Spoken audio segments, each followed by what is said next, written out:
সকল মোৰ নাম চাও সুৰেং ৰাজকুমাৰ আৰু welcome back to one SMS guide channel সদায় যেনেকৈ মই ক'ৰবাত ফুৰিব গ'লে বেলেগ বেলেগ মানুহৰ হোমষ্টে দেখাওঁ হোটেল দেখাওঁ এতিয়া আজি প্ৰপাৰ্টিটোত আহিছোঁ এই প্ৰপাৰ্টিটোৰ নাম হৈছে ভিলেজ গেটৱে অলপ ডিটেইলছ দিওঁ আপোনালোকক ইয়াত আহি পেলাই ধুনীয়াকৈ পাৰ্টি চাৰ্টি কৰিব পাৰিব ইয়াতে আপুনি বাৰ্থডে পাৰ্টি কৰিব পাৰিব বা আপোনালোকৰ কিবা এংগেজমেণ্ট পাৰ্টি আছে চব কৰিব পাৰিব ইণ্ডিভিজুৱেলি আপোনালোকে ইয়ালৈ আহিলেও এনজয় কৰিব পাৰিব ইয়াৰ পৰা ষ্টাৰ্ট কৰোঁ এইটো লাউঞ্জ হয় লাউঞ্জটো দেখাওঁ বৰ ধুনীয়া মোৰ ফেভৰেট এৰিয়া হয় এইটো আহক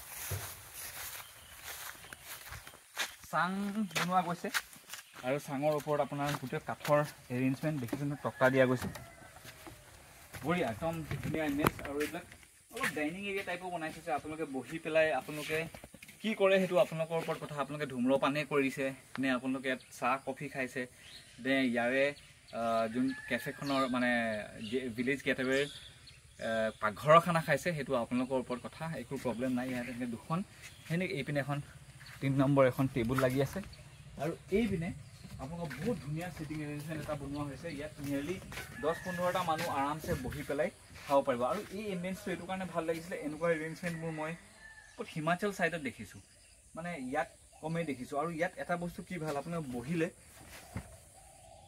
মিউজিকৰ দৰকাৰে নাই সাউণ্ড অফ নেচাৰ একদম সৰু সৰু পোকবিলাকৰ আৱাজ বতাৰ আৱাজ একো নহ'লেও আপোনালোকে গ্ৰীনেৰীটো আছে আজিকালি দিনত এনেকুৱা কটেজ বা হেৰিলৈ গ'লে সদায় আপোনালোকে একদম ওচৰতে গছবোৰ দেখে গ্ৰীনেৰীও দেখিলে দূৰলৈ দেখিব নোৱাৰে ইয়াৰ পৰা আপোনালোকে ধুনীয়াকৈ পাহাৰখন দেখিছে এইপিনে চব পিনে মুকলি জেগা সেইকাৰণে ইয়ালৈ আহিলে আপোনালোকে এটা কথা মনত ৰাখিব যে এনেকৈ এইডোখৰলৈ আহি পেলাই আপোনালোকে যদি চিগাৰেট খায় বা আপোনালোকে আপুনি চকলেটে খালে বা চিপছে খালে এই তললৈ এনেকৈ পেলাই নিদিব বহুত লেতেৰা হৈ যায় আৰু ইয়াত বহুত কষ্টৰে এইবোৰ মানে এনেকুৱা কটেজ চটেজ বনোৱা হয় তাৰপিছত আকৌ ইয়ালৈ যে পেলাই এই মাটিডোখৰ যোন মালিক তাহাঁতে আহি পেলাই কমপ্লেইন কৰে তাৰ বাবে এনেকুৱা ডাষ্টবিন বনোৱা গৈছে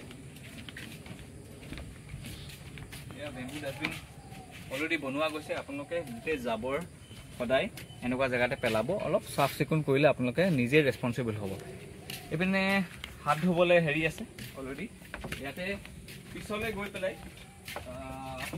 লাইনত আনি পেলাই পানীৰ এৰেঞ্জমেণ্টটো কৰা হ'ব এতিয়া টেম্পৰেলি এইটো দিয়া গৈছে ৰাতি হ'লে আপোনালোকক দেখাই আছে এইপিনে ধুনীয়া ধুনীয়াকৈ লাইট জ্বলিব এইবিলাক বাঁহৰ গোটেই ডেক'ৰেশ্যন দিয়া আছে ফেন আছে গৰম দিনতো একো প্ৰব্লেম নাই আৰু ইয়াত মানে গৰম দিনতো ধুনীয়া বতাহ চতাহ মাৰি থাকে চ' আপোনালোকে ভাল পাব ধুনীয়াকৈ ডলাৰ তলত একদম লাইট লগোৱা গৈছে ইয়াত ধুনীয়া মেছেজ এটা দিয়া গৈছে মই আপোনালোকক দেখাব বিচাৰোঁ I clean the air you breathe. I can do that for your children too if you let me live. ধুনীয়া মেছেজ বঢ়িয়া পৰিৱেশ মানে ইয়াত একদম ঝাকাছ পৰিৱেশ ডেইজি তো য়েছ ডেইজিক যেতিয়া মাতিছোঁ মই আপুনি এইটো কথা ক'ব বিচাৰিছোঁ যে এইটো পেট ফ্ৰেণ্ডলিও হয় আপোনালোকে নিজৰ ডগীবোৰকো আনিব পাৰি আছে এই এডপ্টেড হয় ভয় খাইছে ডেইজি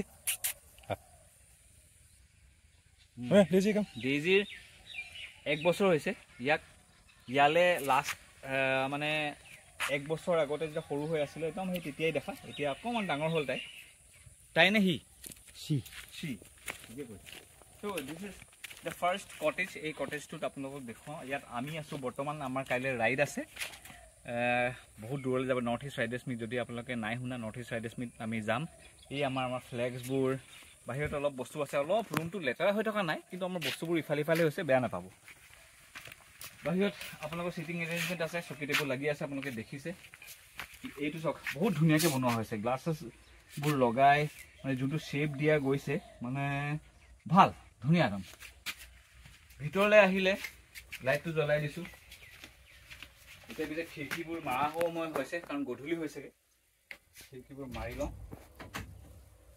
সেইটো নচলে দুটাৰ মানুহ কাৰণে ইয়াত খোৱাৰ ব্যৱস্থা আছে যদি এক্সট্ৰা কোনোবা থাকিব লাগে সেইটো আপোনালোকে এখন বেড লগাই দিব তাৰ কাৰণে এক্সট্ৰা চাৰ্জ আছে মই আপোনালোকক দেখাই দিলোঁ ইয়াত আপোনালোকে যদি এক্সট্ৰা কম্বল লাগে কম্বলো পাই যাব কেইদিনমানৰ পিছত ইয়াত ৱাইফাইও আহি আছে কিন্তু মানুহে এনেকুৱা জেগাত আহিলে ক'ত ৱাইফাই ইমান ইণ্টাৰনেটৰ লগত কিয় ব্যৱস্থা নেচাৰৰ লগত অলপ মানুহে থাকিব লাগে অলপ এই চৰাই আৱাজ ফোনটো চাই থাকোঁতে মানুহৰ আজিকালি জীৱন শেষ হৈ যাব, চকু বেয়া হয়, কিবা হয়। অলপ নেচাৰত থাকিব লাগে, ফোন চোন এৰি পেলাই। মই নিজেই পিছে ভিডিঅ' বনাই আছোঁ। মানুহে সোধে বাথৰুম কেনেকুৱা, বাথৰুমটো ভাল হ'ব লাগিব। মাইকী মানুহৰ কাৰণে বাথৰুম বহুত প্ৰয়োজনীয়। ৱেষ্টাৰ্ণ বাথৰুম আছে, ধুনীয়াকৈ চফা হৈ আছে, একো প্ৰব্লেম নাই। বেচিন লাগি আছে, আইনা লাগি আছে। ইয়াতে কেইদিনমানৰ পিছত গিজাৰো লাগি যাব। অলৰেডি অনা আছে, খালি ইনষ্টল কৰা নাই, যিহেতু এতিয়া ঠাণ্ডা দিন আহিছে। এতিয়া খুব বেছি 10 দিনমানৰ ভিতৰত এখন বেলকনি টাইপ আছে। আপোনালোকে ইয়াতো বহি পেলাই নিজৰ এম্বিয়েঞ্চ বহাব পাৰে। আপুনি কথা পাতিব বিচাৰিছে, আপুনি কি কৰিব বিচাৰিছে, আপোনাৰ ওপৰত কথা। লাইটৰ এৰেঞ্জমেণ্টটো আছে, ধুনীয়াকৈ ইয়াতো বহিব পাৰিব। কিন্তু ইয়াত মানে দিনৰ টাইমত যদি বহে, অলপ নিজৰ ফেমিলি এংগেজমেণ্ট এটা কৰে, তেতিয়াহ'লে ভাল লাগিব। এনেই আৰু আপোনাৰ যদি এগাল মানুহ আছে, তেনেহ'লে আপোনাৰ ডাইনিং এৰিয়াটো মই অলৰেডি দেখালোঁ। ৰুমটো আপোনালোকক দেখালোঁ। ৰুমটো মই আপোনালোকক ভাড়াটো কৈ দিওঁ। ইয়াত 2টা কটেজ আছে, পিছলৈ আৰু বনি আছে কেইটামান। ইয়াত এই কটেজটোত ৰেট হৈছে 2000 টকা। ইয়াত 2টা মানুহৰ কাৰণে একমডেশ্যন আছে। যদি কোনোবা এটা বেলেগকৈ থাকিব বিচাৰে, তেন্তে এক্সট্ৰা পইচা চাৰ্জ কৰা যাব। এইটো অলপ ছিজনেল এমাউণ্ট হয়, মানে 2000 টকা ওপৰত হ'ব, বা লিষ্ট এমাউণ্ট ইজ 2000 টকা ফৰ নাও, এতিয়াৰ কাৰণে। নহ'লে পিছত আকৌ দাম বাঢ়িব। প্ৰত্যেক বছৰে বস্তুৰ দাম বাঢ়িছে, শাক পাচলিৰ দাম বাঢ়িছে, যদি ৰুমৰ দামটো বাঢ়িবই। ফেন চেন চব আছে। কিবা যদি আপোনালোকক দৰকাৰ হয়, কিবা ইনফৰমেশ্যন লাগে, মালিকৰ নম্বৰ মই দি দিম, আপোনালোকে সুধিলে হ'ব। এইটো হ'ল কটেজটো। এইখন আমাৰ মেপ, আমাৰ ফ্লেগ। চ' এইটো আৰু এটা কটেজ, একদম চিমিলাৰ হয়। ৰেটটো আপোনালোকে গম পালে। হাতকেইটা আছে, সেই হাতকেইটা মই আপোনালোকক দেখাই দিম।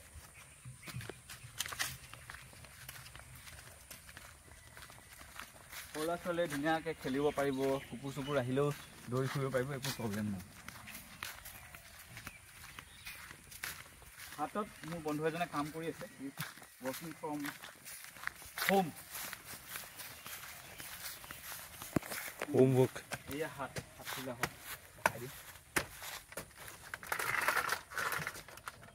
হাতটোত অকল আপোনালোকে বহিব, আড্ডা মাৰিব আছে।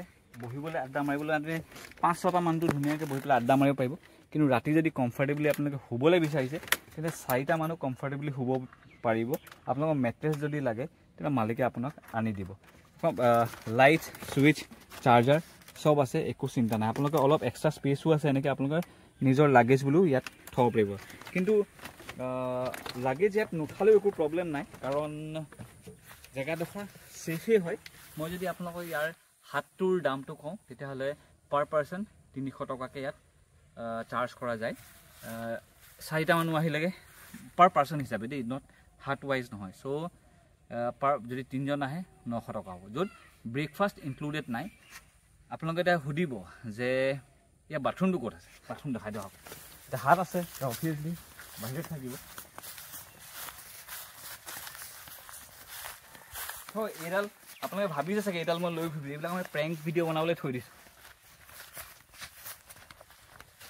এইটো হ'ল বাথৰুম, টয়লেট লিখা আছে, আৰু বাথৰুমকেইটা চফা। ইয়াত আপোনাৰ গা ধোৱা ব্যৱস্থাও আছে, এইপিনে প্ৰায় গা ধুব পাৰিব। এয়া আপোনাৰ ইণ্ডিয়ান টয়লেট আছে, আৰু এইপিনে আপোনাৰ ৱেষ্টাৰ্ণ টয়লেট আছে। গতিকে চফা, একো প্ৰব্লেম নাই, ধুনীয়া একদম। এতিয়া আপোনালোকক সেই কিটচেন এৰিয়া, ডাইনিং এৰিয়া, আৰু এটা যোনটো ডাইনিং এৰিয়া তালৈ লৈ যাওঁ। বৰ ধুনীয়া পৰিৱেশ, আমি যোৱাকালিৰ পৰা আছোঁ, ভাল লাগিছে। এতিয়া আমাৰ যিহেতু ৰাইডিং ইভেণ্টটো আছে, কালি ওলাই যাম, আৰু আজি আমাৰ ৰাইডাৰ্ছ মিট আছে, সেইটো ব্লগ আপোনালোকে দেখি পাব। সেই ৰাইডাৰ্ছ মিটৰ কাৰণে আমি ইয়াতে ভেন্যুটোলৈ আহিলোঁ। ইয়াৰ যোনজন অ'নাৰ হয় লায়নেল আমাৰ ফ্ৰেণ্ড হয়। সি মানে তাৰ চেহেৰাটো দেখাব বিচৰা নাই, কিন্তু তাক আমি ভিডিঅ'ত ৰেণ্ডমলি আনিম, চিন্তা কৰিব নালাগে। এতিয়া যিহেতু ৰাতি আমাৰ গোটেই মানুহখিনি গোট খাবহি, এই কামটো নকৰে। এই কামটো যে এনেকৈ যে য'তে ত'তে চিগাৰেটৰ পেকেট পৰি যায়, চিপছৰ পেকেট, এইটো নকৰিব। ইয়াত জেগাই জেগাই ডাষ্টবিন আছে, ডাষ্টবিনত পেলাব। চ' আমি আহি পালোহি, এইটো ডাইনিং এৰিয়া। চব একদম নাৱৰ শ্বেপত এখন ধুনীয়া ডাইনিং এৰিয়া বনাই থৈছে, টেবুল এখন বনাই থৈছে। ইয়াত নাই কমেও আৰামছে 1, 2, 3, 4 সেনেকৈ আমি কমফৰ্টেবলি বুলি যদি কওঁ 8টা 16টা মানুহ আৰামছে বহিব পাৰিব, একো প্ৰব্লেম নাই। এইটো ভূপতিমৰ ৰাইজৰ চাইড উঠাই মোৰ আমাৰ ক্লাবৰ ল'ৰা যিহেতু আমাৰ ৰাতি আজি ঢেৰ মানুহ গোট খাব আমাৰ ক্লাবৰ মানুহ গোট খাব ই বনাই আছে মানে শাক পাচলি কাটি আছে আৰু কাম দিয়া গৈছে এনে সি এটা কথা নকয় সি তাৰ মুখখন কিন্তু বৰ খুব বকা দস্তাত আহক কিচেনটো অকণমান ইয়াৰ পৰা দেখাই দিম বৰ এটা ভিতৰলৈ নাযাওঁ কিচেনটোত আপোনালোকে যদি গোটেই কটেজটো বুক কৰিছে গোটেই এৰিয়াটো বুক কৰিছে তেন্তে আপোনালোকে আহি পেলাই খানা বনাব পাৰিব আপোনালোকে নিজে বস্তু বাহিনী আনিলে হ'ল সব যোগাৰ আছে গেছ আছে হেৰি আছে নিজৰ ধুব পৰাও জেগা আছে একো প্ৰব্লেম নাই এটা বস্তু এইটো যে আপোনাৰ গোটেই কটেজটো যদি ঢেৰ মানুহ আহিছে তেতিয়া আপোনালোকে কিচেনটো ল'ব পাৰে এতিয়া তাৰ কাৰণেও অলপ এক্সট্ৰা চাৰ্জ হ'ব কাৰণ ইয়াত গেছ ইউজ হ'ব পানী ইউজ হ'ব আৰু বাচন বৰ্তন আছে ন কেতিয়াবা আপোনালোকে ধুবলৈ আপোনালোকে যদি চাৰ্জ লৈছে যদি আপোনালোকে বাথৰুমখিনি কাঁহী বাতি যদি নুধুৱে তেতিয়া এটা কথা সেইটো যে কোনোবাইতো ধুব লাগিব তো সেইবিলাকৰ কাৰণে টাইম দিব লাগিব মানুহে ইয়াতে টাইম দিয়ে তো সেইকাৰণে এটা চাৰ্জ এক্সট্ৰা মানে মালিকে ল'ব সেইটো আপুনি মালিকৰ লগত নিজে কথা পাতিব সো এই আছিলে ভিলেজ গেটৱে ফুল ইনফৰমেশ্যন মই ধুনীয়া চিনেমেটিক শ্বটছ কেইটামান লৈ পেলাই আপোনালোকক ভিডিঅ'টোত দেখাই আছোঁ সব ইনফৰমেশ্যন আপোনালোকক মই ইয়াত ভিডিঅ'টোৰ ডেছক্ৰিপশ্যনত মই দি দিম আপোনালোকে নম্বৰটোত কল কৰিলে সব ইনফৰমেশ্যন পাই যাব এটা কথা হ'ল যে পাৰ্কিঙৰ প্ৰব্লেম তেনেকুৱা নাই পাৰ্কিঙৰ কাৰণে বহুত জেগা আছে বাইকবিলাক যদি এটা জেগাত লগাব নোৱাৰে তেতিয়াহ'লে এনেকৈ আমি যেনেকৈ কটেজবিলাকৰ চাইডে চাইডে আছে বা এইপিনে পাৰ্কিঙৰ কাৰণে এইপিনেও জেগা আছে ধুনীয়াকৈ পাৰ্ক কৰিব পাৰিব আহক দেখাই দিম ইয়াত এটা বস্তু কিন্তু বহুত ইউনিক বস্তু এটা আছে আৰু সেই ইউনিক বস্তুটো অকণমান টাইম লাগিব সেইখিনি বস্তু ডিছপ্লেলৈ আনিবলৈ সেই বস্তুটো যেতিয়া হৈ যাব নহয় ইয়াত আপোনালোকে ভৰি থ'বলৈ জেগা নাপাব এতিয়া মই নেদেখাওঁ মোৰ ব্লগ এটা পুৰণা বনাই থোৱা আছে সেইটো চালে আপোনালোকে গম পাব আদাৰৱাইজ পাৰ্কিঙৰ কাৰণে আছে জেগা যথেষ্ট জেগা আছে আপোনালোকে দেখিছে কিমান জেগা আছে বাইকাৰ্ছবিলাকৰ পৰা এইবিলাক পাৰ্কিঙৰ জেগা সেয়া হ'ল মালিকৰ ঘৰ আমাৰ বন্ধু লিঅনেলৰ সেইটো ঘৰ এইটো হৈছে এণ্ট্ৰেঞ্চটো তেনেকুৱা আহিব এনেকৈ আহি পেলাই ইয়াত ধুনীয়াকৈ ইয়াত লিখাই আছে দ্য ভিলেজ গেট আৱে আপোনালোকে আহিব আপোনালোকে ফুল এনজয় কৰিব আৰু সেয়া জাবৰ এইবিলাক য'তে ত'তে নেপেলাব চাফ চিকুণ কৰি ৰাখিব যিকোনো ইনফৰমেশ্যন লাগে মোক কমেণ্ট ছেকশ্যনত কমেণ্টত দিলেই হ'ল ডেটছ ইট মই চব আপোনালোকক ইনফৰমেশ্যন দিম অ'কে বন্ধুসকল আজিৰ কাৰণে ইমানেই যি ইনফৰমেশ্যন দিবলগীয়া আছিলে মই দিলোঁ আপোনালোকক আপোনালোকে ইয়াত আহি মস্তি কৰিব বাই বাই